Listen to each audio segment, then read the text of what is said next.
J'espère que vous êtes prêts aussi. Donc, rebonjour à tous et re-bienvenue à ce webinaire Tenevia qui portera sur l'anticipation de crues grâce à la prévision de débit opérationnel, la prévision de débit en temps réel. Ce webinaire a vocation informative. Il est destiné à tout public voulant plus d'informations sur ce genre de dispositif. Le fonctionnement est assez classique pour un webinaire. Vous avez un chat sur votre droite qui vous permet d'interagir à tout moment avec les différents intervenants. N'hésitez pas à l'utiliser, c'est vraiment fait pour avoir vos retours, vos questions. On va faire 30 minutes de présentation qu'on découlera ensuite sur 15 minutes de questions. On répondra à vos questions dans la mesure du possible. Pour les questions plus spécifiques, on pourra prendre un temps d'échange autre que durant ce webinaire. On va commencer par définir les grands concepts de la prévision hydrologique opérationnelle pour ensuite passer sur les principes de fonctionnement de notre manière de fonctionner pour ensuite entrer un peu plus dans le concret à travers la mise en œuvre et des cas pratiques. Le webinaire est donc présenté aujourd'hui par Timothée Michon, à ma gauche, et moi-même. On va désormais couper la vidéo. Donc, comme vous l'avez compris, on va beaucoup parler d'inondation et de prévision des crues, prévention des crues. Donc, nous, Tenevia, on est une société qui est spécialisée sur la partie mesure, surveillance et prévision. En introduction, donc, on va vous présenter un petit peu les différents cas d'application qu'on va pouvoir avoir sur ce genre de dispositif. Donc, on a bien entendu les risques naturels pour pouvoir déployer des systèmes d'alerte précoces, dimensionner des ouvrages de protection ou tout ce qui va tourner autour de la prévention des inondations et des risques. On a également des applications sur la partie gestion intégrée de la ressource en eau avec notamment ces notions de protection de milieu aquatique et de débit réservé. Et enfin, tout ce qui est industrie hydrodépendante, on travaille notamment avec des industries comme l'assainissement ou l'hydroélectricité qui vont aussi avoir des intérêts sur ce genre de dispositif. Quand on parle de prévision hydrologique opérationnelle, on va parler donc d'anticiper les effets de la météorologie sur la rivière.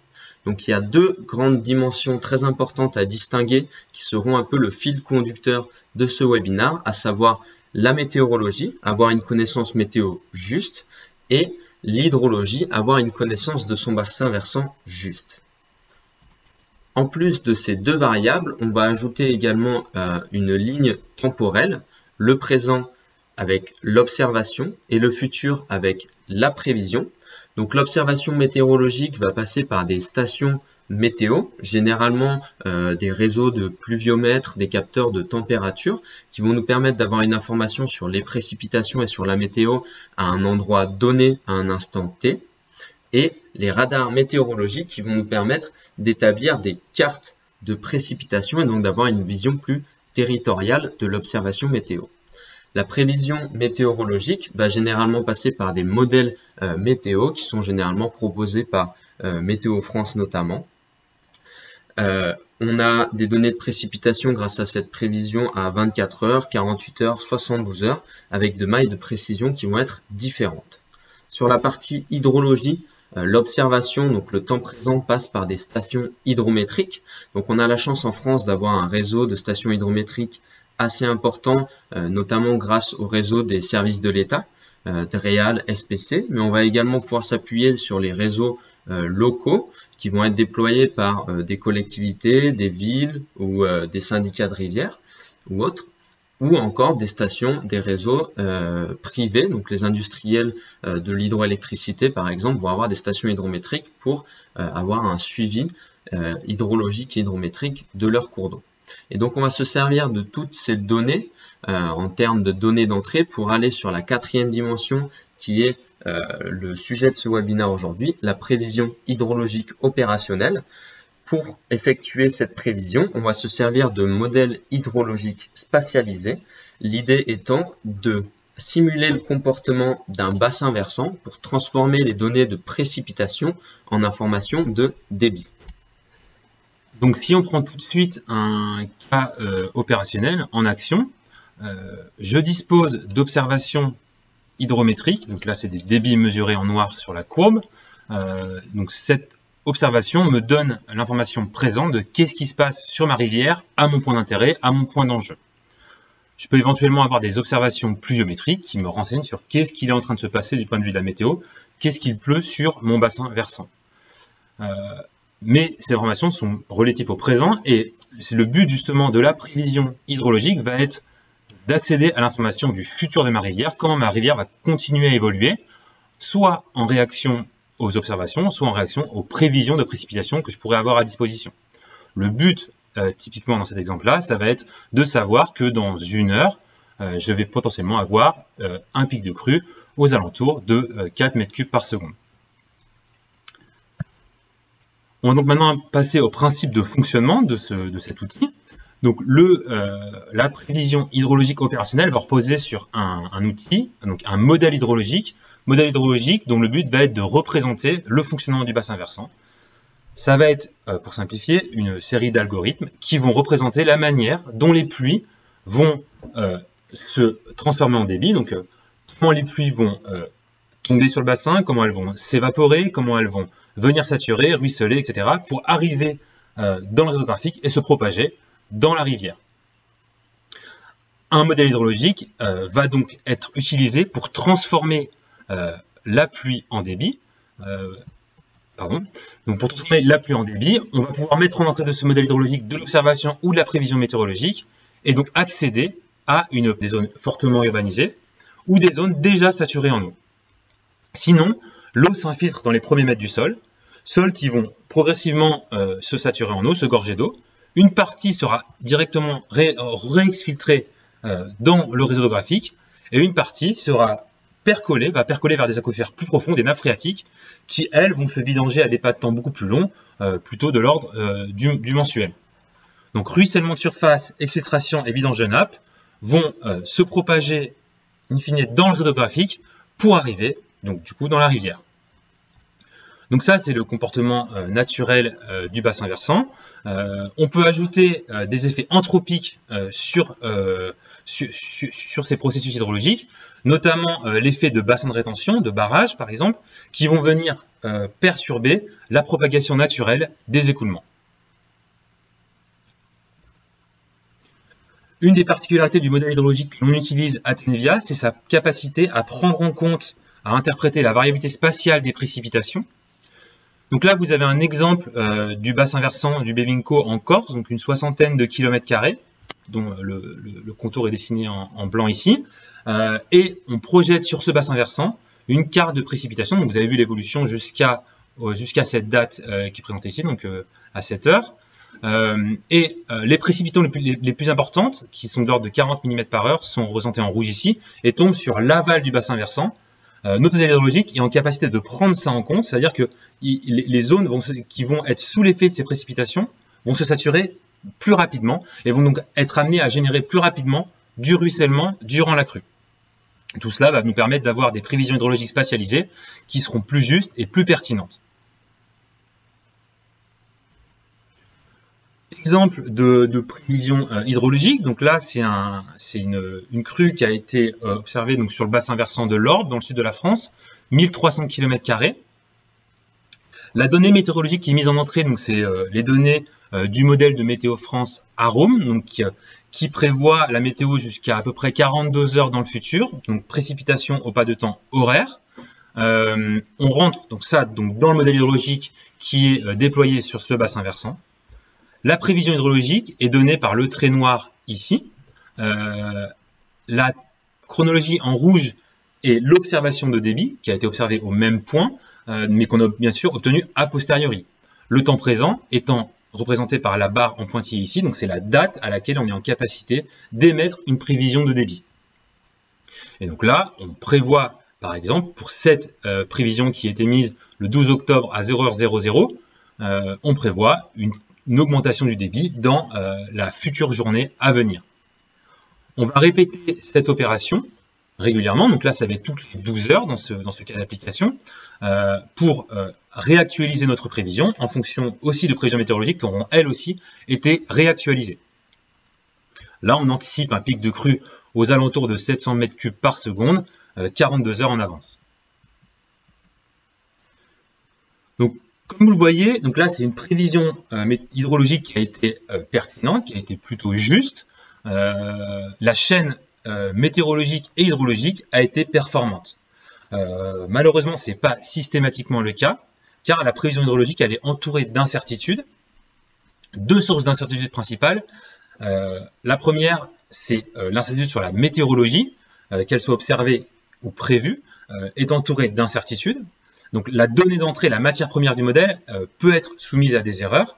L'autre source d'incertitude est le modèle hydrologique en lui-même, qui n'est qu'une simplification de la réalité. C'est une simplification dans la manière dont s'effectuent les processus hydrologiques. Donc, ces deux sources d'incertitude peuvent amener le modèle à dériver.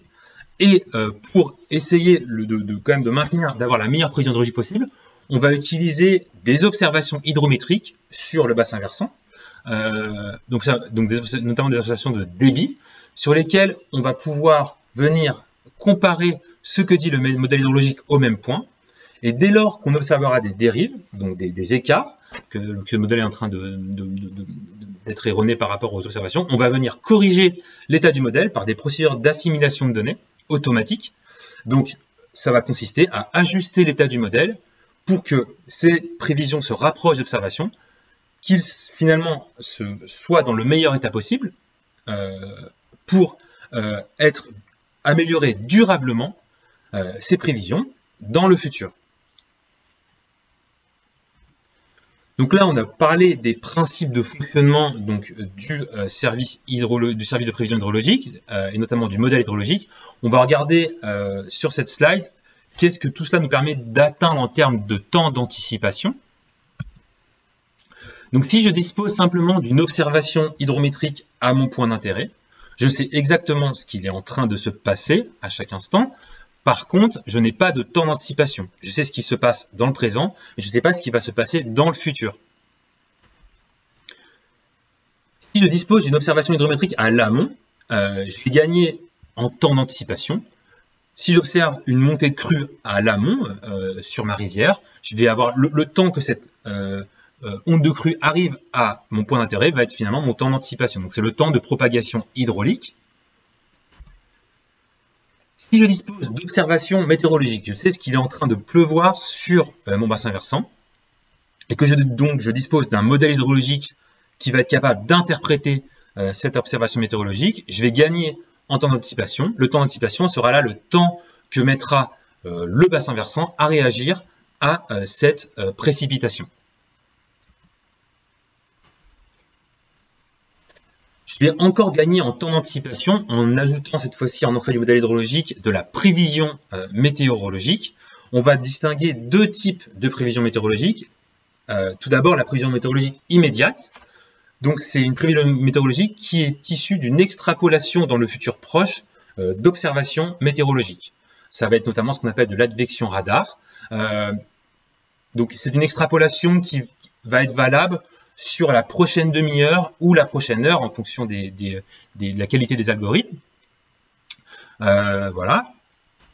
Si maintenant je connais la prévision météorologique journalière, donc là plutôt issue de modélisation météorologique comme on en a déjà parlé, je vais pouvoir gagner encore en temps d'anticipation et avoir une idée du coup de l'évolution de ma rivière, là plutôt à l'échelle journalière. Donc si on replace tout ça en termes de temporalité, là, je suis plutôt à l'échelle de la journée. Là, je suis plutôt à l'échelle de l'heure. Et là, je suis plutôt à l'échelle de la minute. Bien sûr, tout ça va évidemment dépendre de la taille et de l'échelle de mon bassin versant. L'augmentation du temps d'anticipation va aller de pair, par contre, avec aussi une augmentation des certitudes. Une prévision météorologique par modélisation, ce sera plus incertaine qu'une observation météorologique.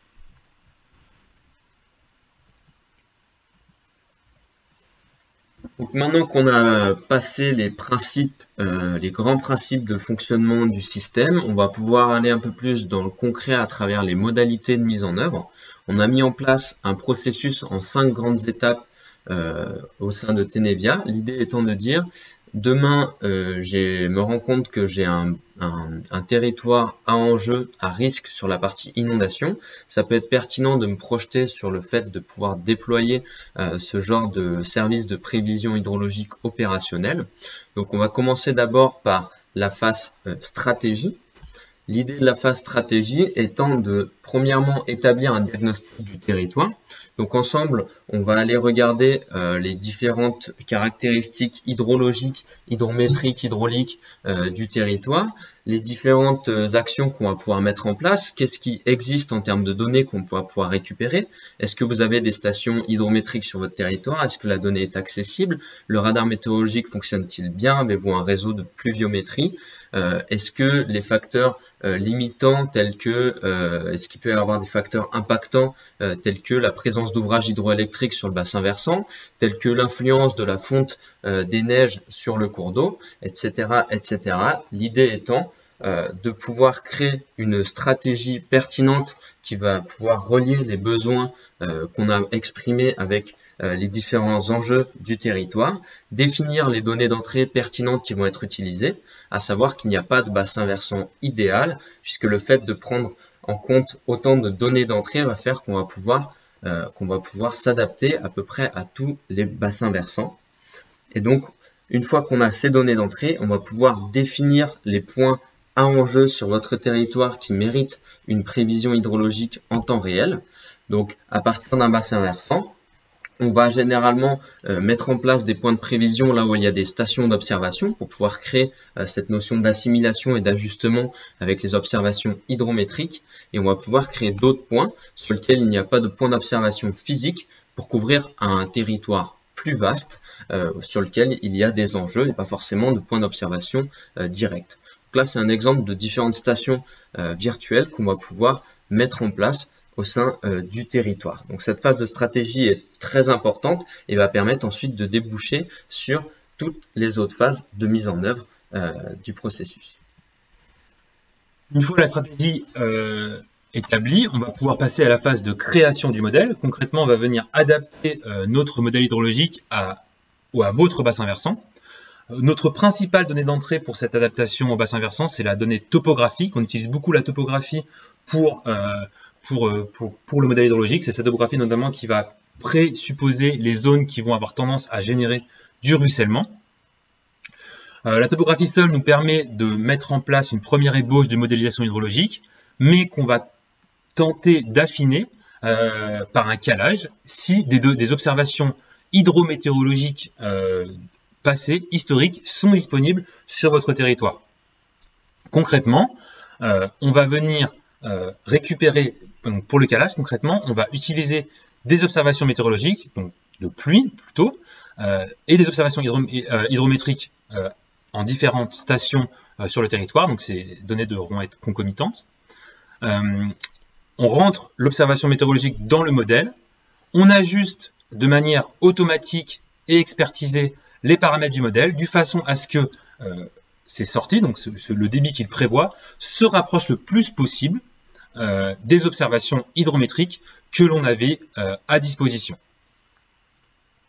Donc une fois cette étape de création, le modèle est implémenté et est adapté à représenter le fonctionnement hydrologique de votre bassin versant. On peut donc maintenant le mettre en place pour son fonctionnement opérationnel, pour son fonctionnement temps réel. Donc ça va consister à intégrer, à câbler les flux de données temps réel. Donc là, ce sera selon ce qui aura été défini dans la phase de stratégie. Est-ce qu'on fonctionne avec de la prévision météorologique pour effectuer de la vigilance? Est-ce qu'on fonctionne avec de l'observation météorologique pour effectuer de l'action? Ou on peut même fonctionner avec les deux. On peut avoir les deux modes de fonctionnement en parallèle. Donc on câble en fonction de ces différentes sources de données. On câble aussi en fonction de ce qu'il y a comme observation hydrométrique opérationnelle sur votre bassin versant, encore une fois, pour effectuer des ajustements en temps réel du service de prévision hydrologique.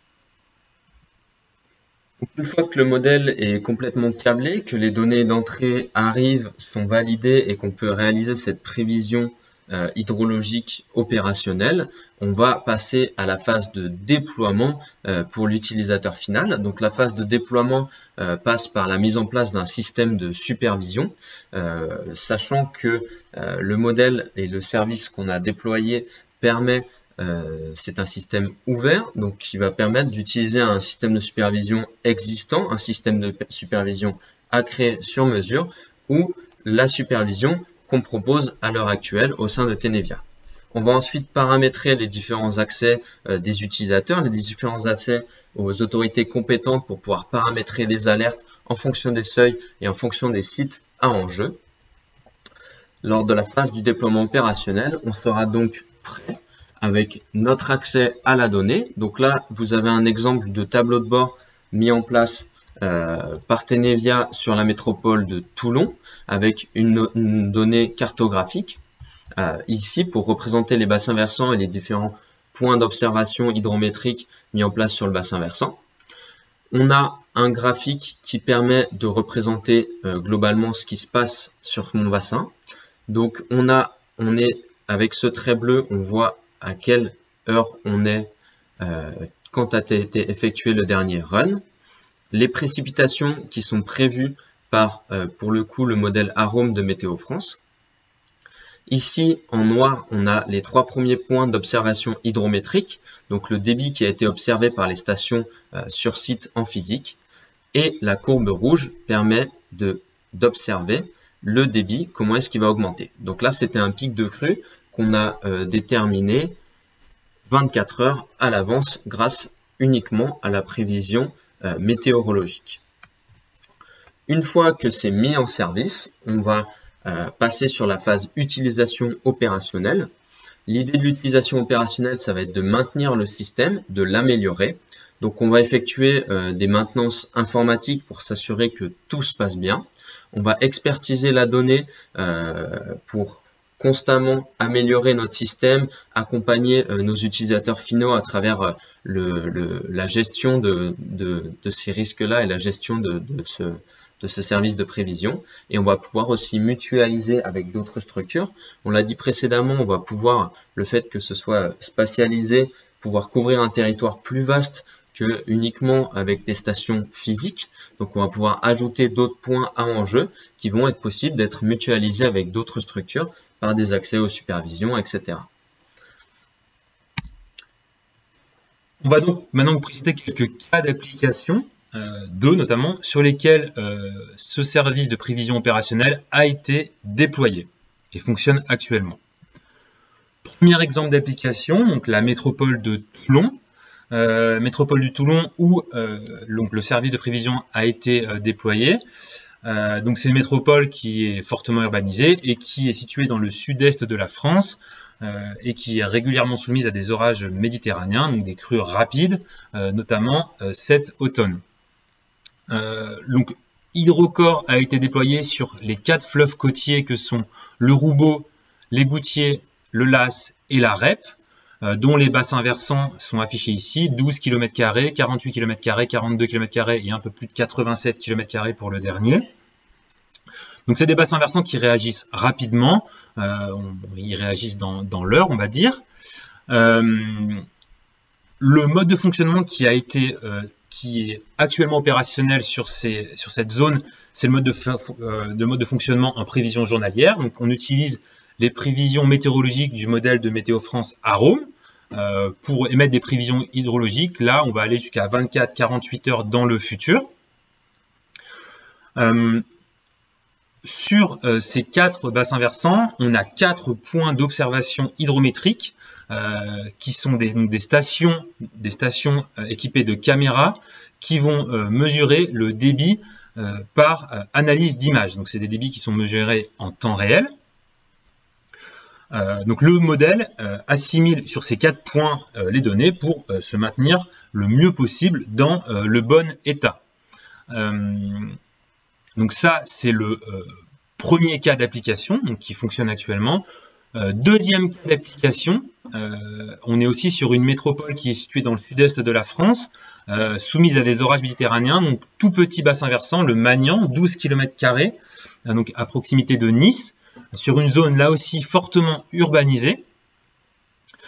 On va fonctionner cette fois-ci en prévision immédiate. On utilise en entrée du modèle hydrologique les observations du radar météorologique situé à proximité, donc radar météorologique du Monvial, ainsi que des observations pluviométriques.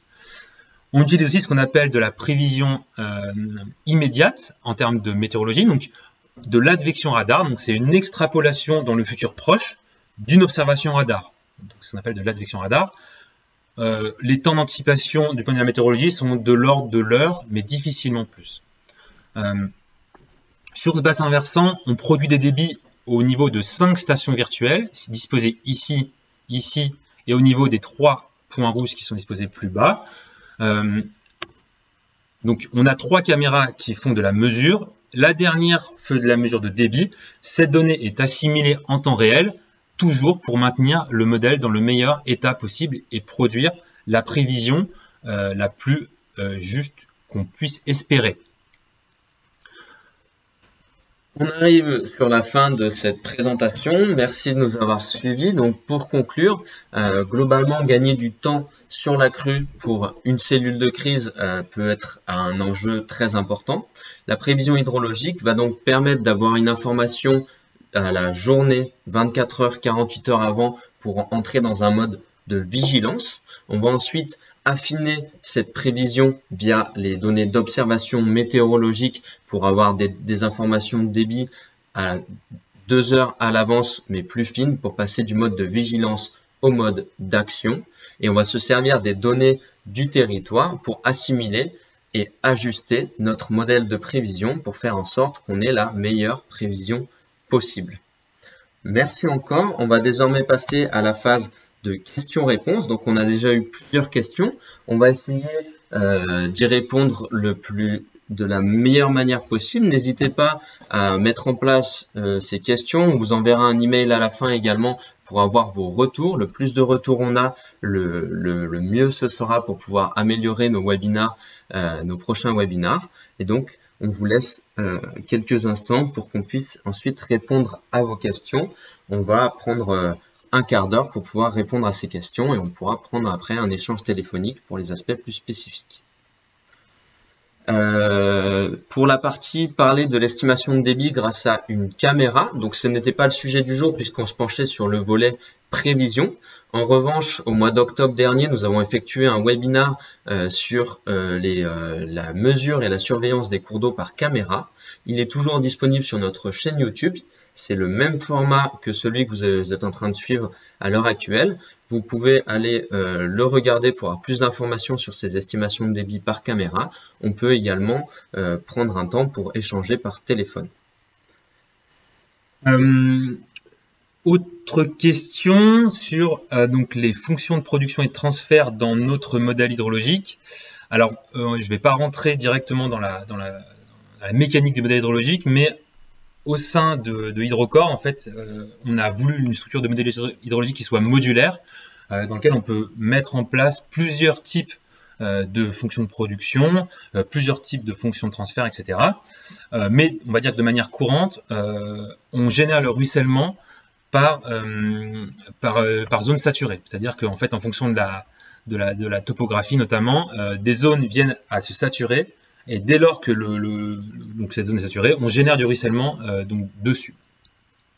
Pour ce qui est de la fonction de transfert, on est sur du transfert qui est là aussi lié à la topographie. C'est de la fonction de transfert qu'on va appeler géomorphologique. Votre question également par email, auquel on pourra répondre. Question sur comment utiliser des hydrogrammes proches, mais pas forcément aux endroits d'intérêt pour le calage. Alors, ça dépend de ce qu'on appelle proche, hein. Mais notre modèle hydrologique est spatialisé, c'est-à-dire qu'il est en capacité de mettre en place de la prévision à différents points de débit. Ces points de débit peuvent être ceux qui sont les points en jeu des personnes qui s'abonnent au service, mais ça peut être aussi des points où on a d'autres mesures. Et tout point de mesure qui est disposé sur la zone dans laquelle est déployé HydroCore peuvent être utilisés pour non seulement caler le modèle, mais aussi éventuellement être intégrés à la prévision opérationnelle. Après, ben, si ces points sont trop éloignés, il y a moins d'intérêt à les utiliser pour le calage.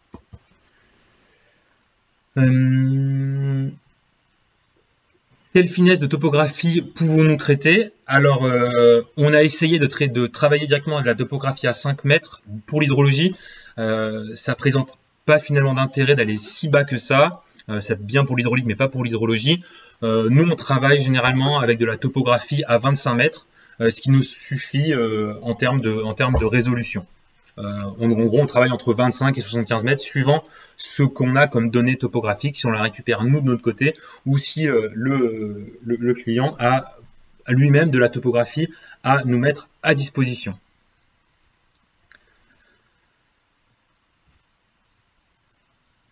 On constate des différentes questions. Je vais répondre à une que j'ai reçue par email et donc qui n'est pas mise en place sur le chat. Donc c'est une question par rapport à du coup plutôt les caméras et le calcul débit. Pour connaître les débits passant à l'aval d'un barrage dans un cours d'eau circuité. Merci pour votre question. Donc là, on se rapproche plus des aspects hydrométriques et des compétences pour les capteurs de Tenevia.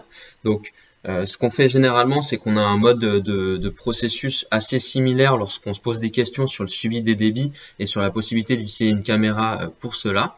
Je vous inviterai probablement à ce qu'on échange par téléphone, sachant que le premier pas lorsqu'on se pose ces questions sur un site, c'est de nous envoyer des informations du site pour qu'on puisse déterminer si les vitesses d'écoulement vous nous permettent d'effectuer de bonnes vitesses de surface pour ensuite avoir de bonnes estimations de débit.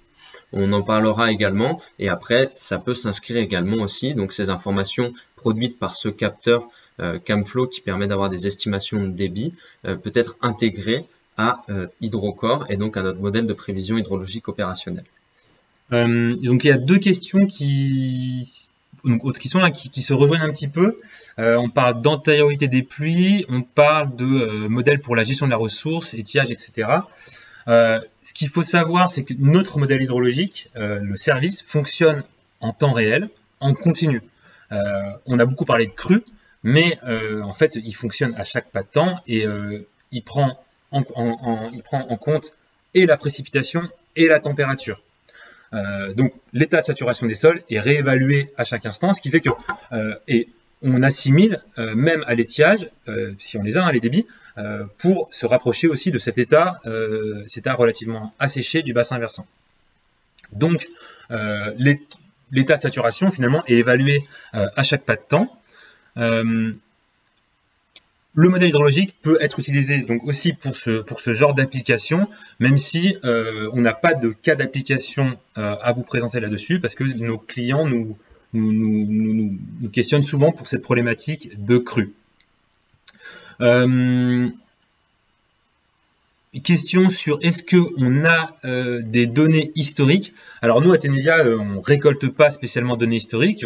On peut aller récupérer celles qui sont mises à disposition par les services de l'État sur la banque hydro. On peut des choses comme ça, mais c'est plutôt dans la phase de stratégie qu'on réfléchit à qu'est-ce qu'il a été fait dans le passé. On va essayer de valoriser des études de bureaux d'études qui auraient pu être faites, qui auraient pu nous apporter des informations sur telle ou telle crue, sur telle ou telle section, etc. etc.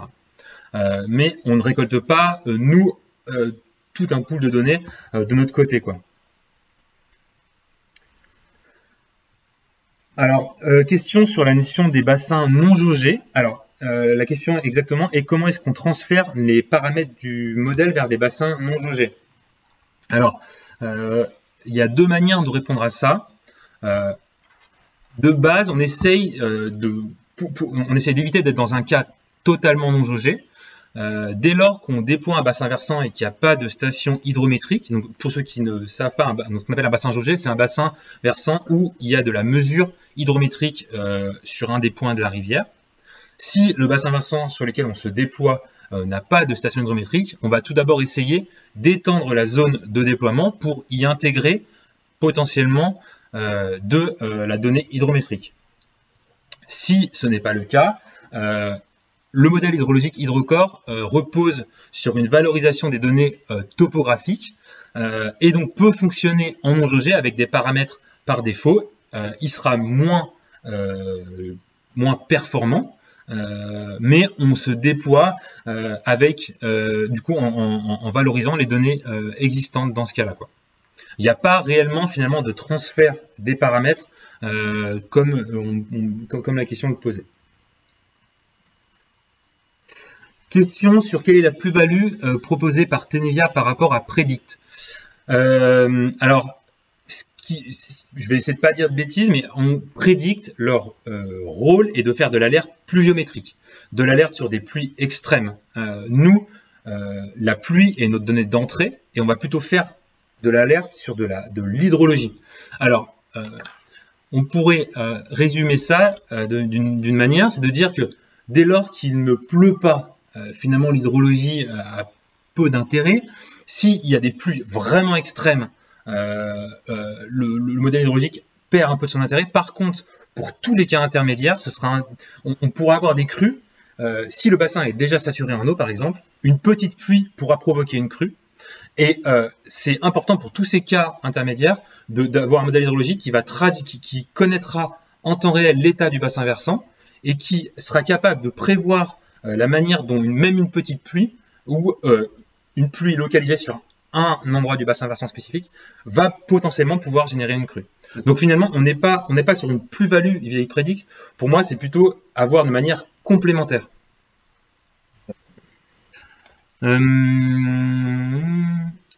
J'essaie. Une autre question par email. Quelles sont les limites du modèle en contexte torrentiel avec de forts reliefs? Exemple avec le massif alpin. Alors, si on parle de fort relief, le modèle peut fonctionner dans des zones montagneuses. Je vous ai montré un petit cas d'application sur la Corse. On peut aussi fonctionner en massif alpin. La question qui vient après, bien sûr, c'est comment on prend en compte le fonctionnement nival. Donc là, on fera référence on a un autre produit à Tenevia qui s'appelle le Snowcore, qui lui est un modèle de neige à part entière. Donc je ne vais pas rentrer dans le détail, mais l'enchaînement modélisation glacio-nivale et modélisation hydrologique est tout à fait possible à Tenevia aussi. L'idée, c'est que là, du coup, avec cette question, on entrera presque dans la phase stratégie, de se poser les questions des potentiels et limites par rapport à votre territoire. Et du coup, on pourra en parler un petit peu plus spécifiquement via un échange téléphonique sans aucun problème. On connaît bien cette région puisqu'on est basé à Grenoble.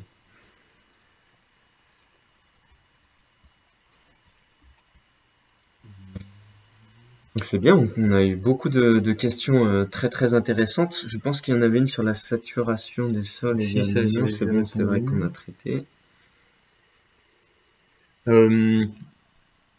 Si jamais on a oublié des questions, n'hésitez pas à nous les remettre. Je reparcours le chat. On a pas mal parlé de données historiques. Ce qu'il faut prendre en compte, c'est vraiment sur la partie stratégie. On va utiliser tout tout le travail qui a déjà été fait sur le territoire, que ce soit des études, des stations physiques, toutes les données historiques qu'on va pouvoir récupérer vont pouvoir servir à alimenter, à caler ce modèle. L'idée étant de se servir de ce qu'on a à disposition pour avoir la prévision la plus juste possible. Question sur les karstes, et je me suis rappelé qu'on avait laissé passer une question aussi sur les karstes du LAS. Actuellement, Hydrocore ne prend pas en compte le fonctionnement des karstes. Alors, le modèle hydrologique étant spatialisé, on va pouvoir adapter les paramètres du modèle sur les zones dont on supposera qu'elles sont karstiques. Je vois une proposition pour intégrer un modèle sol karst. Et ben, ce serait le genre d'approche que nous ferions dans ce cas-là, c'est-à-dire que on récupérerait, comme je le dis, en fait, Hydrocore est quelque chose de modulaire, et si le bloc relatif aux aquifères doit être représenté par un karst, on va venir ajouter un module complémentaire à notre modèle. Voilà. Les données acquises par vos dispositifs grosse valeur ajoutée car très denses seront-elles ensuite amenées à être publiques? Alors, vas-y. En fait, ça dépendra surtout du client qui s'abonne. Hein. Le client accède à ses prévisions hydrologiques.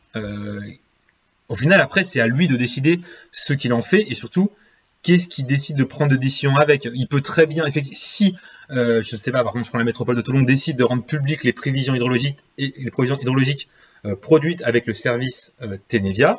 Nous, sur le coup, il n'y a pas de problème, en fait, hein, mais c'est la ville de Toulon qui va avoir la responsabilité de ça, quoi. On considère que l'utilisateur final détient ces données-là et donc peut en faire ce qui bon leur semble. C'est d'ailleurs le but de cette partie, de ce 5e point, de mutualiser avec d'autres structures, aller jusqu'au public, pourquoi pas. Discrétisation, c'est ça. Alors, la discrétisation, nouvelle question, donc sur la discrétisation spatiale des résultats. En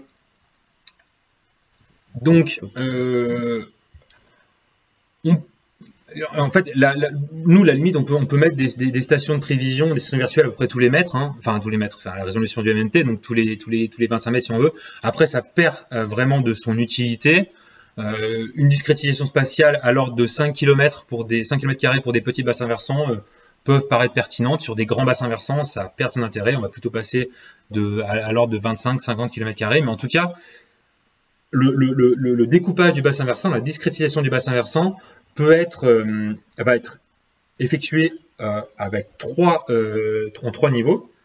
On décide lors de la phase de stratégie où on veut avoir de la prévision, donc c'est vraiment la prévision, comme disait Léo, c'est au niveau de zone à enjeu, parce qu'on veut savoir dans combien de temps la route va être quel débit va arriver au niveau de tel pont, quel débit va arriver ici. Donc ça, on décide, le client décide où il veut de la prévision.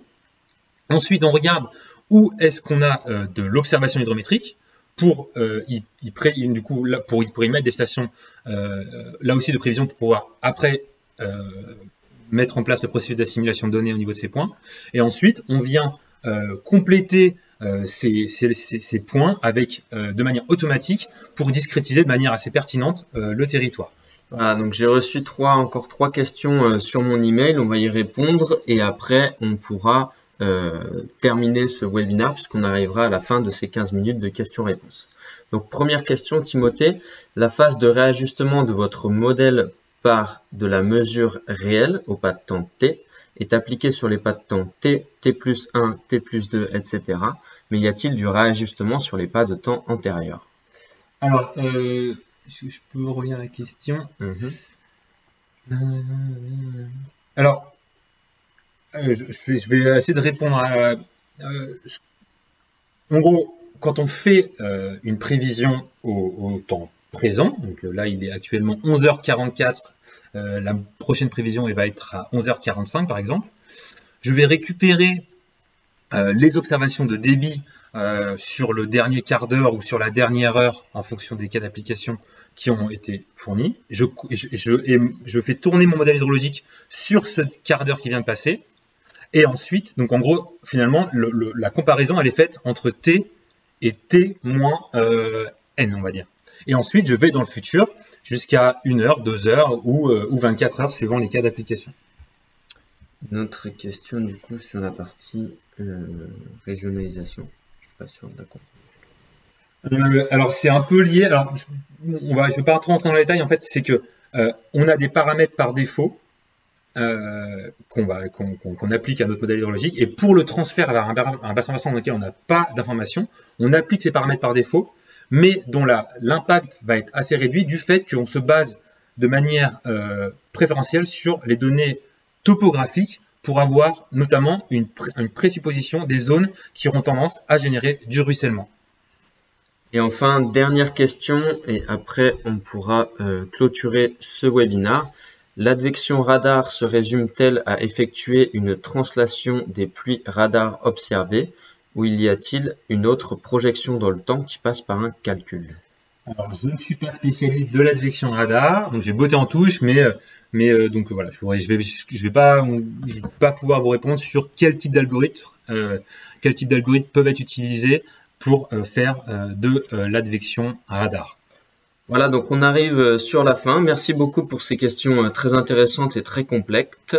Vous avez nos coordonnées normalement si vous souhaitez aller plus loin dans le challenging de la technique sur HydroCore ou pour encore commencer cette partie cette partie stratégie et se projeter un petit peu plus. On a eu pas mal de spectateurs simultanés. Merci beaucoup. On espère avoir été clair, vous avoir appris des choses et on vous enverra un email pour avoir vos retours. N'hésitez pas à nous répondre, ça nous permettra de nous améliorer grandement sur ces parties-là. Merci beaucoup en vous souhaitant une excellente journée et une excellente fin de semaine. Au revoir à tous, merci.